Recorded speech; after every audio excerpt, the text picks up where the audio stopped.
Alhamdulillah, Ustadz Trisanto sudah hadir bersama kita. Assalamualaikum warahmatullahi wabarakatuh, Ustadz Tri. Waalaikumsalam warahmatullahi wabarakatuh. Alhamdulillahirrahmanirrahim. Bagaimana kabarnya Pak Tri? Sehat? Ya, alhamdulillah sehat. Ya. Alhamdulillah, alhamdulillah, ya? alhamdulillah sangat sehat atas ridho dari Allah Subhanahu Wa Taala. Pak Tri, terima kasih telah hadir kembali di acara Mentari Pagi, menemukan kekuatan diri di pagi hari. Pada hari ini kita akan membahas tentang ikhlas dan keyakinan diri, Pak Tri. Ikhlas dan keyakinan diri. Ya, dalam kehidupan kita sehari-hari biasanya kita mengalami beberapa ujian dan cobaan tentang keyakinan diri. Saya memiliki tujuan, saya memiliki mimpi-mimpi, memiliki harapan, tetapi kadang-kadang keyakinan diri saya untuk bisa mencapainya kadang-kadang tinggi, kadang-kadang sedang, kadang-kadang rendah. Gitu ya Pak Tri ya. Kemudian tentu keyakinan diri ini menjadi satu hal yang penting, karena ketika kita yakin maka kita akan melakukan dengan ringan hal-hal yang kita yakini. Dan ini ada hubungannya dengan ikhlas. Namun sebelum kita menghubungkan keduanya, antara ikhlas dengan keyakinan diri, kita akan mendengarkan dulu istilahnya penjelasan dari Pak Tri tentang apa itu ikhlas, kemudian bagaimana hubungannya dengan keyakinan diri. Silakan, monggo Pak Tri. Alhamdulillah, jadi tema kita pada pagi hari ini luar biasa, yaitu tentang ikhlas. Jadi membahas tentang ikhlas memang tidak bisa dilepaskan dengan niat, ya. Membahas tentang niat. Jadi kalau ikhlas itu adalah hasil dari kita mengesahkan Allah, mentauhidkan Allah. Sehingga kalau kita mencari surat Al-Ikhlas, di sana tidak ada kata-kata ikhlas, tapi yang ada adalah tentang mengenalkan Allah pada diri kita. Ada satu kata kunci yang ada di dalam surat Al-Ikhlas yang menjelaskan kepada kita, yaitu Allahus Somad, Allah tempat kita bergantung. Jadi dengan kita mengesahkan Allah, kita mentauhidkan Allah, menjadikan Allah sebagai satu-satunya sesembahan kita, maka kita menjadikan Allah itu tempat menggantungkan segala urusan kita. Jadi kita jangan sampai bergantung kepada tali yang mudah putus. Kita jangan bergantung, bersandar kepada tembok yang akan roboh. Jangan berpegang kepada tongkat yang akan patah. Karena kalau gantungan kita mudah putus, sandaran kita mudah roboh, nah nanti kalau sewaktu-waktu roboh kan kita kehilangan. Dan kehilangan semacam ini sangat bermakna dalam kehidupan kita. Jadi maksud saya jangan sampai kita bersandar kepada makhluk, karena bersandar pada makhluk itu kan ada saatnya mati, ada saatnya lemah, begitu. Kemudian jangan sampai kita berpegang kepada sesuatu yang akan putus, ya. Kita jadikan pegangan ternyata putus, ya.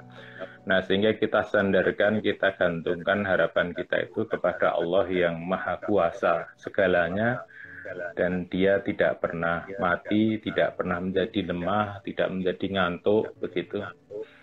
Nah, itulah sebenarnya perwujudan dari ikhlas. Kemudian terkait dengan niat, ya, niat dan ikhlas itu kan satu kaitan makna, ya. Kalau pengertian dari niat itu adalah, kalau ikhlas itu artinya memurnikan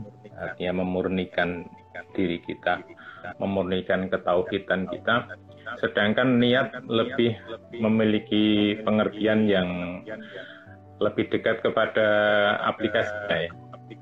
Jadi niat itu merupakan menahati kita.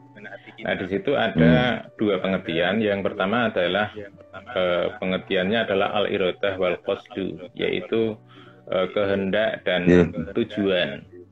Kehendak dan tujuan. Sehingga langkah kita yang pertama dalam menata niat adalah menetapkan tujuan. Nah, menetapkan tujuan. Apakah lillah atau ghairillah? Apakah tujuannya kepada Allah ataukah kepada selain Allah? Ini kan menetapkan tujuan kita, target kita. Nah, kemudian tetapi dalam langkah-langkah praktis, ibadah-ibadah praktis, maka kemudian niat itu juga menyertai. Sehingga pengertian yang kedua adalah tamyiz antara yang satu dengan ibadah yang lain. Tamyiz artinya pembeda. Ini sholat duhur atau sholat asar, ini yang membedakan adalah niat. Kemudian kita mandi, itu mandi janabah atau mandi litabarut untuk mendinginkan badan, ataukah litanadzuf hanya untuk bersih-bersih badan, maka yang membedakan itu adalah niatnya juga. Nah ini tamyiz. Nah, dengan demikian kita kan niat itu selalu menyertai langkah-langkah kita. Termasuk juga nanti dalam hal ibadah perbuatan-perbuatan yang sifatnya mubah. Nah yang akan membedakan bernilai ibadah dan tidak, maka itu adalah bagaimana kita mengelola niat di dalam hati kita atau motivasi yang kita bangun di dalam diri kita. Nah, itu beberapa pengertian. Jadi itu penjelasan tentang ikhlas ya. Niat dan ikhlas ya. Ikhlas, niat dan ikhlas, dan niat dan ikhlas ini tidak bisa kita pisahkan satu dengan yang lain ya Pak Tri ya, karena ikhlas ini adalah perwujudan dari pengesaan kita kepada Allah Subhanahu wa taala. Kemudian hubungannya dengan apa yang termaktub di dalam surat Al-Ikhlas, Allahus Somad, kita menggantungkan diri kita kepada Allah yang maha tempat bergantung semua makhluk. Kemudian ketika kita menghubungkan dengan diri kita, maka hal itu akan dihubungkan dengan niat kita. Tergantung niat kita dalam melakukan sesuatu. Niat adalah antara apa yang kita kehendaki dengan tujuan. Hubungan antara apa yang kita kehendaki dengan tujuannya. Kemudian ada juga arti niat yang lain, yaitu tamyiz, di mana kita membedakan antara apa yang kita lakukan dengan apa yang kita lakukan yang lain. Nah ini sepertinya definisi tentang ikhlas, niat sudah mulai cukup jelas nih Pak Tri. Nah sekarang bagaimana kita menghubungkan antara niat, ikhlas dengan keyakinan diri kita Pak Tri? Ya, niat dan ikhlas dan keyakinan diri ya. Jadi orang yang beriman itu kan syaratnya adalah al-yakinu yakin bila syak, itu tidak ada keraguan ya. Atau wiru irtiyab. Nah, dalam ayat Al-Qur'an disebutkan wiru irtiyab. Malam yartabu, tidak ada keraguan-raguan di dalam hati. Nah, orang yang beriman adalah orang yang tidak ragu-ragu. Nah, tidak ragu-ragu itu bisa disebut adalah yakin. Nah, demikian juga dalam berbuat, beramal. Mengapa ikhlas itu bisa memupus keraguan kita? Karena dengan orang yang berbuat dengan ikhlas, maka dia punya harapan kepada Allah.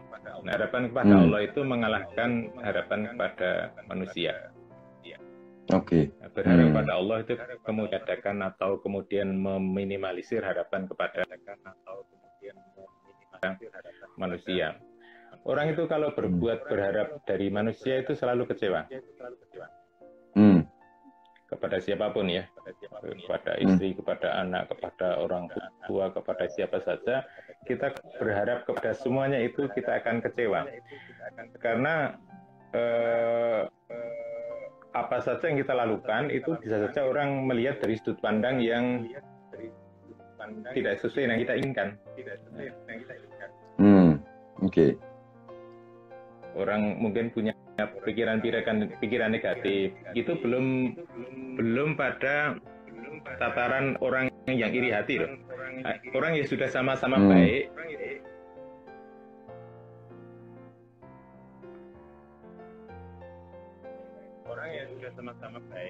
orang yang sudah berbuat baik masih disalahpahami.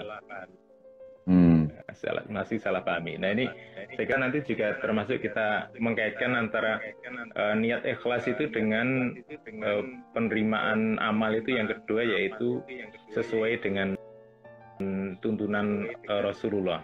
Jadi kalau orang beramal itu sebaiknya sesuai dengan tuntunan agama. Saya kasih contoh begini ya, ada dua orang sama-sama baik, suami istri ya, sama-sama baik. Si suami sudah bekerja keras, melakukan segala hal untuk membahagiakan istrinya. Dia bekerja siang malam, sering lembur, berhari-hari tidak pulang begitu. Hasilnya juga lumayan banyak, membangun rumah dan sebagainya. Tapi suami istri sering bertengkar. Nah, si istri juga begitu. Dia sudah berusaha melakukan yang terbaik untuk istrinya. Apa saja dia lakukan yang terbaik ya. Memberikan perhatian yang terbaik, melakukan segala hal, sampai capek lah seharian kerja itu untuk memberikan kebahagiaan kepada keluarganya. Tapi herannya suami istri tetap saja sering bertengkar. Apa letak salahnya di mana? Sudah sama-sama baik. Ya. Nah, ternyata letak kesalahannya adalah si suami tidak tahu apa yang diinginkan istri. Si istri tidak tahu apa yang diinginkan oleh suaminya. Nah, itu. Nah, itu kan banyak orang-orang baik yang jangan melihat selalu perceraian selalu yang negatif ya. Ada perceraian dilakukan oleh orang-orang yang sama-sama baik juga. Nah, itu. Nah, demikian juga ternyata dalam beragama ini kita membangun niat yang baik, sekaligus juga kita perlu memahami apa keinginan Allah terhadap diri kita. Jangan-jangan ada orang bekerja keras, melakukan hal yang dia anggap terbaik, pengorbanan yang paling hebat, tapi ternyata itu bukan dikehendaki Allah.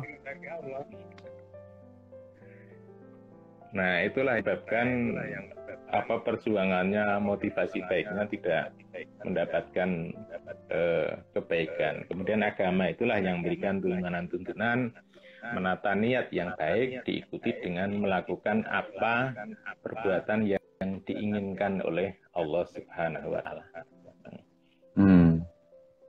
Oke, jadi itu ya hubungannya antara ikhlas, niat, dan keyakinan diri. Karena dengan menggantungkan kepada Allah Subhanahu wa Ta'ala, maka insya Allah kita makin termotivasi, makin yakin. Dibanding kalau kita menggantungkan kegiatan kita atau apa yang kita lakukan dengan manusia.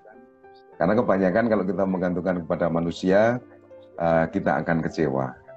Kemudian ketika kita menggantungkan kepada manusia, kemungkinan akan terjadi salah paham. Dan saya juga masih ingat tadi ketika Pak Tri menyampaikan di awal tadi, ketika kita bergantung kepada tembok, maka tembok itu bisa roboh. Ketika kita bergantung kepada tali itu bisa putus. Kemudian ketika kita bergantung kepada tongkat itu bisa patah. Nah, sepertinya ini juga mirip-mirip dengan sifat hubungan kita dengan sesama manusia ya Pak Tri ya. Ketika kita menggantungkan kepada sesama manusia, ada kalanya orang yang kita gantungi itu roboh atau putus atau patah gitu ya. Sehingga membuat kita menjadi tidak yakin atau ragu atas apa yang kita lakukan. Tetapi berbeda ketika kita melakukan sesuatu karena Allah Subhanahu wa Ta'ala, karena niat kita kepada Allah Subhanahu wa Ta'ala. Kita bergantung atau melakukan sesuatu kepada zat yang tidak pernah bisa roboh, tidak pernah bisa putus, dan tidak pernah bisa patah. Sehingga kita menjadi makin yakin, makin termotivasi bahwa apa yang kita lakukan ini akan sesuai dengan apa yang kita sangka atau kita harapkan. Menarik sekali nih Pak Tri, dan tadi di pembicaraan yang terakhir tadi makin jelas terlihat perbedaan antara ikhlas dengan yang tidak ikhlas. Jadi ikhlas adalah saya menggantungkan sesuatu kepada Allah Subhanahu wa Ta'ala. Saya berusaha untuk memahami apa yang diinginkan Allah kepada saya dan apa yang saya inginkan apakah sesuai dengan keinginan Allah Subhanahu wa Ta'ala. Dan ketika apa yang kita lakukan tidak sesuai dengan keinginan Allah Subhanahu wa Ta'ala, kita bersandar kepada Allah Subhanahu wa Ta'ala bahwa keinginan Allah akan selalu lebih baik. Nah, ketika kita punya tujuan Pak Tri, misalnya saya sedang berusaha untuk membuat sebuah apa namanya wirausaha atau usaha kecil-kecilan gitu ya. Kemudian saya ragu ini usaha saya ini bisa berhasil nggak ya? Bagaimana kita menempatkan tadi ikhlas, niat dan keyakinan diri di kasus-kasus seperti ini, Pak Tri? Jadi niat ini memiliki posisi yang sangat penting. Satu perbuatan yang kecil kemudian menjadi besar nilainya karena ikhlas. Demikian juga perbuatan yang besar menjadi tidak bernilai disebabkan karena niatnya. Ya, karena niatnya. Ini perkataan dari Abdullah ibnu Ruba amali sogirin tu'azimuhu aniyah. Betapa banyaknya amal yang kecil menjadi besar disebabkan karena niatnya. Dan ini juga sebaliknya. Nah, ini sebenarnya bisa kita tarik kepada membangun motivasi diri kita. Bahwa Allah itu menghargai kita lebih dari kemampuan atau upaya yang telah kita lakukan. Jadi orang yang punya niat yang kuat melakukan satu amal tidak sempurna, maka Allah akan menyempurnakannya. Bisa dalam hitungan pahala. Bagaimana ketika kita memiliki sebuah keinginan sebagai manusia, contohnya misalnya saya akan memulai usaha baru, kemudian saya ragu atas kemampuan saya, bagaimana kita memanfaatkan pengetahuan kita tentang ikhlas, tentang niat, dan keyakinan diri untuk memulai usaha baru, memulai sebuah aktivitas baru yang belum pernah kita lakukan, Pak Tri. Satu perbuatan itu bisa dihargai bernilai besar, yang tadi saya sampaikan dari Abdullah bin Mubarak, ruba amalin sogirin tu'azimuhu an-niyah. Betapa banyaknya amal yang kecil menjadi besar karena niatnya. Ya, ini dalam konteks ibadah mahdoh maupun ibadah dalam artian yang lain ya. Ibadah mahdoh dalam artian kita melakukan satu amal yang kecil, sedekah sedikit begitu, tapi kemudian dinilai besar, dilipat kalikan karena niatnya. Juga dalam pengertian begini, satu perbuatan yang tidak sempurna akan dinilai sempurna oleh Allah pahalanya karena niatnya yang benar itu. Orang niat sholat jamaah, tapi ternyata ada uzur terus kemudian tidak sholat jamaah, maka dia dianggap melakukan sholat jamaah. Nah, orang yang punya niat melakukan misal sholat subuh jamaah di masjid, tapi ternyata terbangunnya kesiangan, tapi karena malamnya sudah ada niat, maka dia dianggap sholat subuh berjamaah walaupun aslinya ngorok gitu.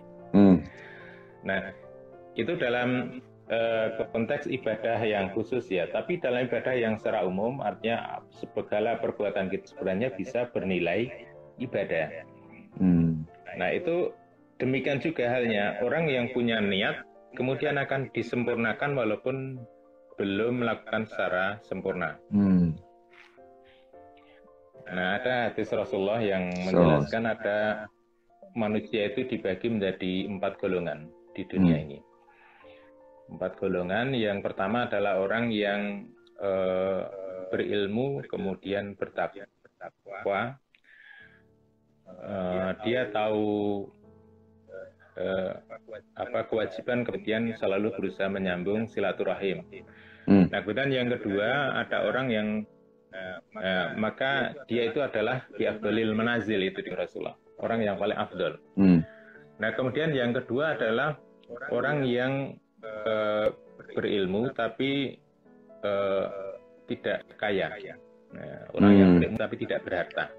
Dia tahu kewajiban pada Allah, kemudian tahu kewajiban kepada sesama manusia, tapi dia tidak mampu melakukannya, maka dia itu mendapatkan sotikuniyah, niat yang baik. Pertama yang punya ilmu, punya harta, tetapi tidak mampu melakukan sesuatu ya Pak Tri ya.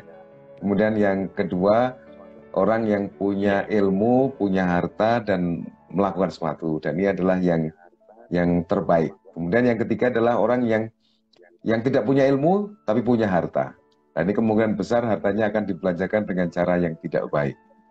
Kemudian yang keempat tadi saya kurang begitu jelas karena sinyal menurun. Kalau tidak salah tadi orang tidak punya ilmu dan juga tidak punya harta ya Pak Tri ya. Yang keempat tadi.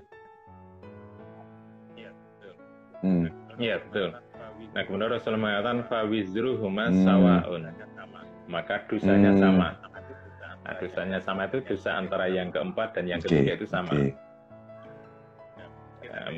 Nah, mungkin ada yang punya bantahan ini, loh kan dia tidak melakukan dosa, tidak melakukan perbuatan dosa. Iya, tapi dia punya semangat di situ, punya motivasi, punya niat untuk melakukan perbuatan dosa. Nah itu kemudian dikatakan Rasulullah fawizruhuma sawa'un, dosanya itu sama saja. Nah, kalau orang mau mencuri sudah berangkat dari rumahnya, kemudian sudah bawa perlengkapannya, kemudian setelah itu sampai di pintu gerbang perumahan kok nggak jadi pencuri. Kenapa? Karena ketahuan security. Nah, itu kan beda ya. Tetap saja dia berdosa dengan mencurinya itu walaupun tidak jadi dilakukan. Nah, munasabah atau korelasinya dengan apa yang kita bahas ini, bahwa Allah itu menyempurnakan perbuatan kita walaupun belum sempurna karena niat kita. Kemudian juga pertolongannya kepada kita disebabkan karena niat yang kita lakukan. Walaupun kita mungkin upaya kita belum sesuai dengan apa yang kita target, tapi Allah kemudian berikan pertolongannya supaya bisa sampai. Kan banyak kan cerita misalnya orang berhaji gitu ya, orang berhaji, saya pengen haji lah. Nah, kemudian dia punya niat yang kuat sekali, kemudian nabung mungkin dari Rp1.000 begitu, tapi ternyata sampai juga. Nah, kenapa bisa sampai ini? Bagaimana dia bisa sampai ini kan? Ini menjadi cerita-cerita yang menarik kan. Ternyata ada yang kemudian tiba-tiba dapat rezeki nomplor dan sebagainya, kemudian biaya orang lain. Nah itu kan semuanya kan Allah memberikan pertolongannya melalui tangan-tangan manusia. Nah dengan juga kita punya harapan dan cita-cita yang tinggi, itu kita tempatkan dalam memori kita, kemudian kita bangun niat dan motivasi kita, maka insya Allah niat dan motivasi ini akan disempurnakan oleh Allah, diberikan pertolongannya untuk sampai. Oke, jadi niat ini misalnya orang yang punya, berarti niat ini penting banget ya Pak Tri ya. Penting banget niat ini, karena dengan kita berniat yang baik karena Allah Subhanahu wa taala, maka Allah Subhanahu wa taala akan menyempurnakan apa yang kita lakukan ya. Meskipun kemampuan kita, skill kita belum sesuai yang distandarkan, tetapi Allah Subhanahu wa taala akan menyempurnakan. Kemudian yang kedua, di samping menyempurnakan, kita juga akan diberi pertolongan untuk sampai kepada tujuan. Jadi niat yang ikhlas karena Allah Subhanahu wa taala ini adalah sesuatu yang penting, yang menguntungkan bagi kita, sehingga ini bisa membuat kita menjadi lebih percaya diri, lebih yakin, memiliki keyakinan diri yang besar untuk melakukan apa yang kita lakukan. Karena dengan niat berserah diri kepada Allah, niat ikhlas karena Allah Subhanahu wa taala murni, maka apapun yang kita lakukan, meskipun belum sempurna, meskipun masih belum berkualitas, maka Allah Subhanahu wa taala akan menyempurnakannya. Kemudian kalau kita tidak memiliki kekuatan yang besar, maka Allah akan memberikan pertolongan. Demikian ya Pak Tri ya. Jadi niat yang ikhlas karena Allah Subhanahu wa taala demikian menguntungkannya buat kita, dan bagi orang yang melakukan pasti dia akan memiliki keyakinan diri yang tinggi karena mendapatkan tambahan kesempurnaan atau disempurnakan oleh Allah Subhanahu wa taala, dan juga saya akan mendapatkan pertolongan dari Allah Subhanahu wa taala. Sehingga saya menjadi lebih percaya diri, lebih yakin, lebih termotivasi atas apa yang saya lakukan. Seperti itu ya Pak Tri kira-kira ya, hubungannya atau benang merahnya antara niat, ikhlas, dan keyakinan diri. Apakah ada tambahan yang lain Pak Tri selain tadi hubungan yang telah tadi saya sampaikan? Kesimpulannya menarik sekali bagi kita. Jadi kita punya semangat dalam berbuat itu karena keikhlasan kita. Jadi kan kadang-kadang terbalik ya. Orang mengatakan lillahi ta'ala itu kan, terus padahal lillahi ta'ala maksudnya kan ikhlas gitu. Ya saya ikhlas lillahi ta'ala itu. Itu kadang-kadang sebagai ungkapan pekerjaan tidak serius gitu ya. Terus fasilitas adanya itu dengan lillahi ta'ala tadi. Padahal sebenarnya kan tidak ada kaitan dengan itu. Ikhlas itu artinya bahwa kita meyakini akan keridhaan Allah itu sebagai tujuan kita yang utama. Sehingga perbuatan sekecil apapun, perbuatan kebaikan sekecil apapun, itu tidak akan terlewat dari perhitungan dari Allah Subhanahu wa Ta'ala. Ketika para sahabat sedang berkumpul, kemudian Rasulullah itu menyampaikan begini, seandainya matahari terbit dari barat, sedangkan di tanganmu ada sebutir kurma, maka tanamlah.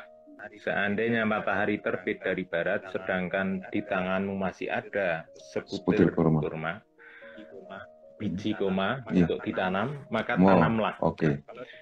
Kalau dipikir-pikir ini kan sudah mau kiamat, terus kapan memetik buahnya, kan sudah semua orang mau mati, tapi kok malah Rasulullah menyuruh kita menanam pohon gitu. Padahal pohon kurma kan berbuahnya lama, bisa katanya sampai 10 tahun baru berbuah. Nah ini kan seakan-akan seperti perbuatan sia-sia. Tapi ternyata kalau kita ikhlas karena Allah, mengharap keridhaan Allah, tidak ada yang sia-sia. Ya, kan setiap apa yang kita lakukan ada pahalanya, menanam kurma kan ada pahalanya, begitu. Ini akan membangun motivasi yang sangat luar biasa dalam diri kita, sehingga kita tidak pernah mengabaikan kebaikan sekecil apapun. Karena kita harus yakin ini kebaikannya akan dicatat oleh Allah. Oke, baik Pak Ustadz Tri. Waktu terus berjalan dan sebentar lagi kita akan sampai di penghujung IG Live kita pada hari ini, pada pagi hari ini.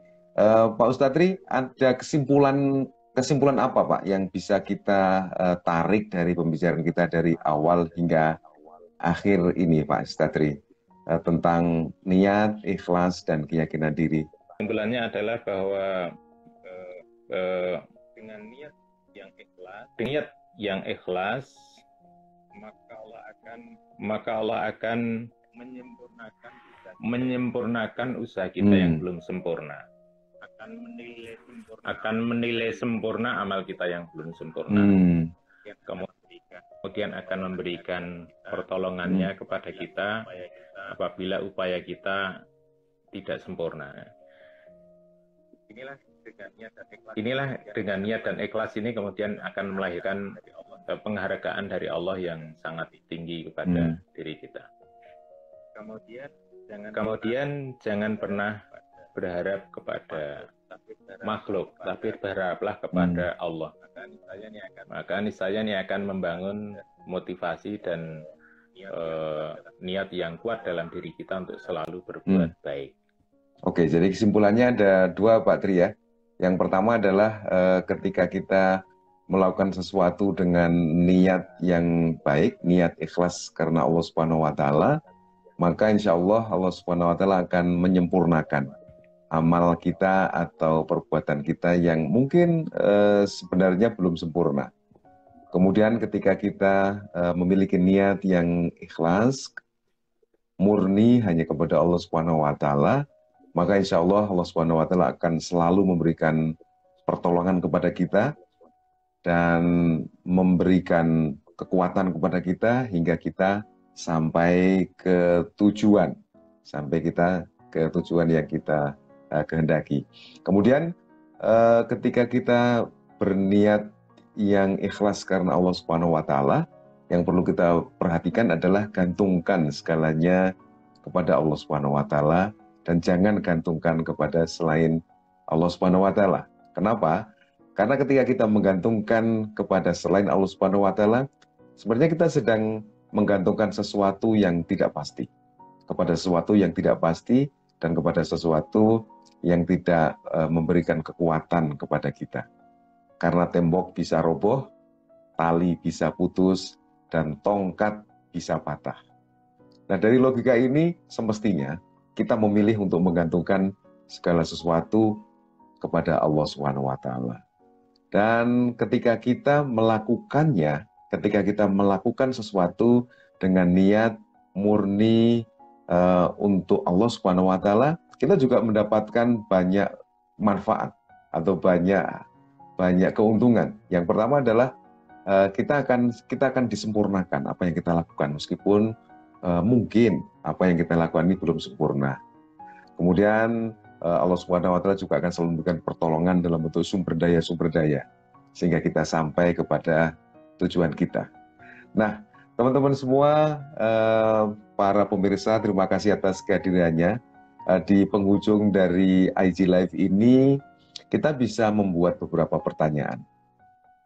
Apakah yang telah kita lakukan selama ini, kita telah memiliki sumber daya yang cukup? Apakah yang telah kita lakukan sejauh ini, kita mendapatkan kelancaran-kelancaran?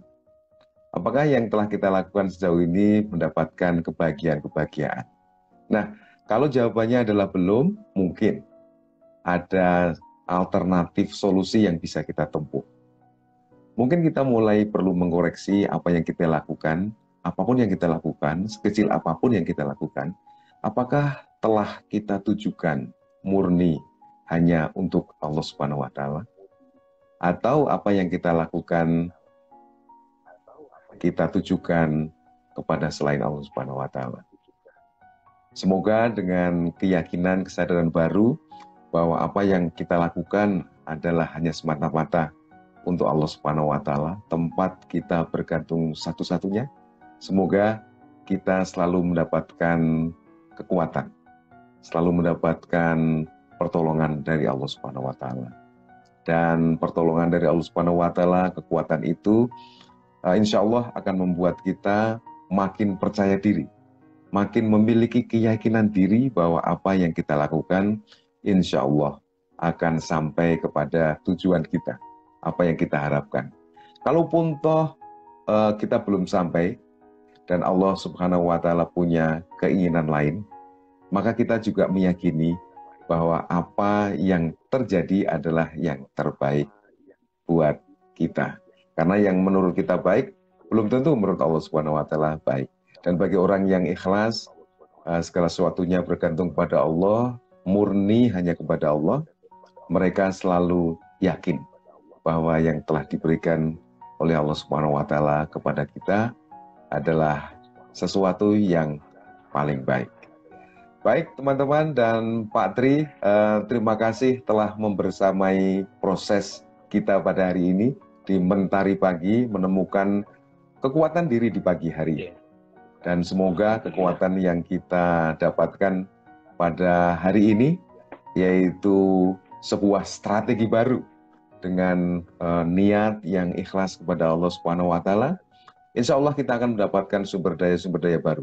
Kita akan mendapatkan kekuatan-kekuatan baru, dan hal-hal yang mungkin masih salah nanti akan disempurnakan oleh Allah Subhanahu wa Ta'ala.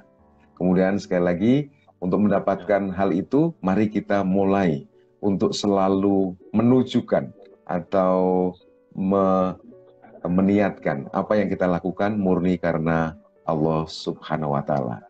Karena dengan seperti itu, maka kita akan mendapatkan ridho dari Allah Subhanahu wa Ta'ala, kita akan mendapatkan pertolongan dari Allah Subhanahu wa Ta'ala.